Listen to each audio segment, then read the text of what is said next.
Hi, this is Jamie with Useful Knowledge. What we're going to do today is teach you how to make strawberry jam without pectin. And we're also going to teach you how to can it at home. So, it's strawberry time around here. We went out to our garden, we picked a lot of strawberries, and we're going to make jam.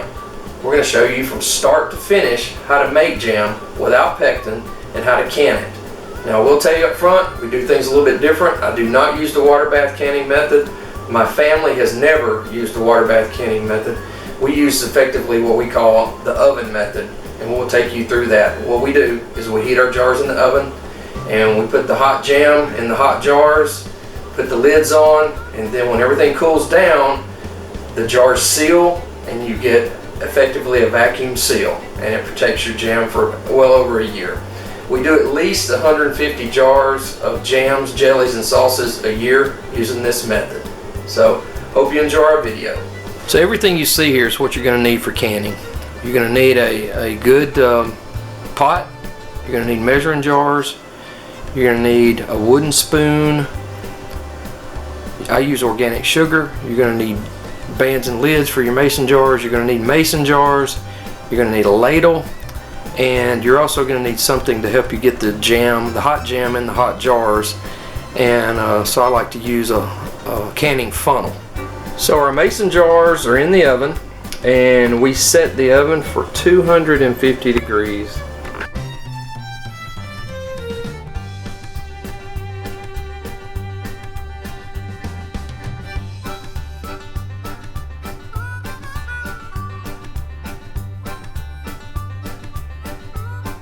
So once you get your strawberries cored and all the leaves off of them, and you've washed them, you get them real clean, go ahead and check them for any other thing that may be there or something that may have got by that didn't look right.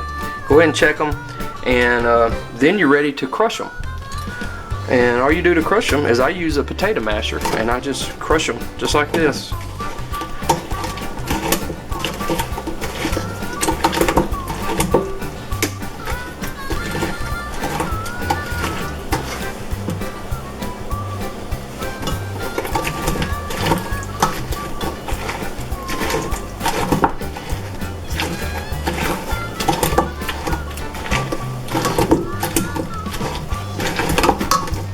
Okay, we've got our strawberries crushed where we want them, and it's about ready. We're going to measure them up, and then we're going to measure up how much sugar we need based on how much strawberries we have. We're just going to pour these strawberries up, measure them, so we'll know how much sugar we need.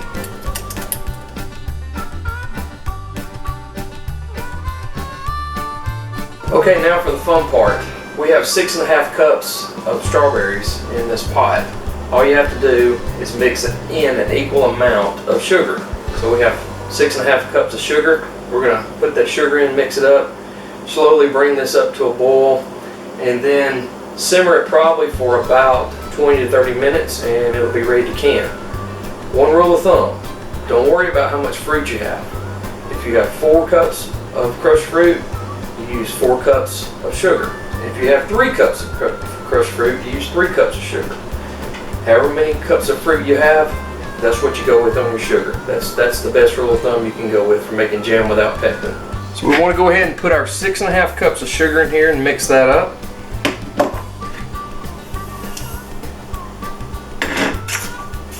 Okay, so we got our sugar all mixed in really well.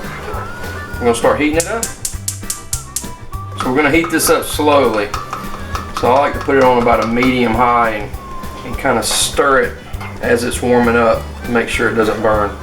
So we heat it up slowly for about 15 minutes, and we're going to let this go probably, it's going to start thickening up here in about 15 to 20 minutes. Okay, so I've done a spoon test with this jam, and it is just about ready. So basically what I did, I got some out and let it cool down for about 5 minutes, and that is ready for canning, because once it cools off a little bit more, it'll be really thick. So we're going to can it. This has been going for, it's been boiling for about 40 minutes. Kind of a slow rolling boil with me stirring it a lot. So I'm going to get the jars out of the oven, and we're going to can this jam. So as the jam is getting close to being ready, you want to heat up your lids. So I'm going to show you something here. This is a band. That's the band. This is a lid. This actually does the sealing. This part right here. It looks similar to rubber. I'm not sure exactly what they make that out of, but so you want to heat these up in this water so that when you put them on that hot jar, that they're going to make a great seal. So I just put them in the water. Okay, this jam is ready to be canned. I'm going to skim off some of this foam. Okay, so we've got most of the skim off of this jam. This jam is probably close to 220 degrees. It's been boiling for about probably 45 minutes. These jars are around 250 degrees. We just pulled them out of the oven. We're going to take this jam, put it in these jars. We're going to put hot lids on it, and I'm going to take you through the whole process so you can see what to do. So you want to use your canning funnel. What I like to do is mix this up and then give me a ladle full.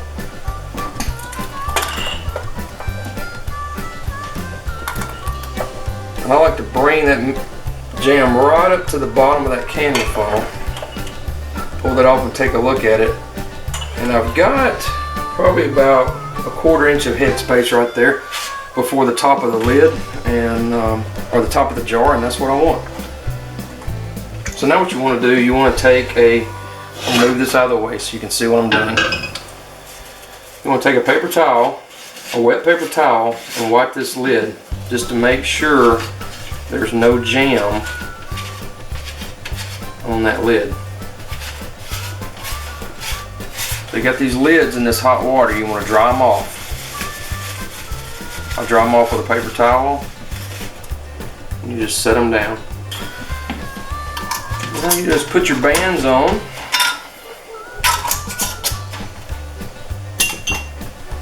And all you do at this point is tighten the lid down and turn it over. Turn it over for about 5 minutes. And this just makes sure that hot jam actually heats that lid up even more. Turn those over for about 5 minutes and we'll turn them back over and we'll just wait for them to seal. Okay, so it's been about 5 minutes. We're going to turn these over. And they are very hot.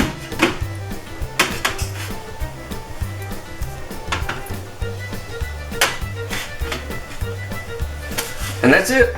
We're going to wait for them to seal, and hopefully I can get some footage of these actually sealing up. It'll take them about 30 minutes and they'll start pinging. That's what they sound like when they seal. That's actually this jam in jars cooling down and creating a vacuum seal. And that's why I don't use the water bath method. I think this oven method is so much better, and I don't get burnt by boiling water. Okay, it's the next morning and our jam looks really good. We're gonna try it out. You can tell it's really gelled up nicely in there. So we're gonna try it out on a piece of toast.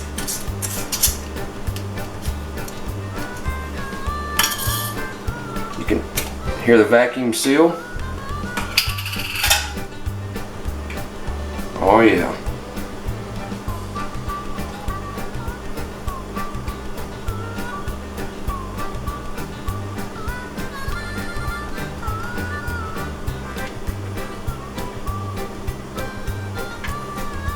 Well, there you go. That's how you make strawberry jam no pectin.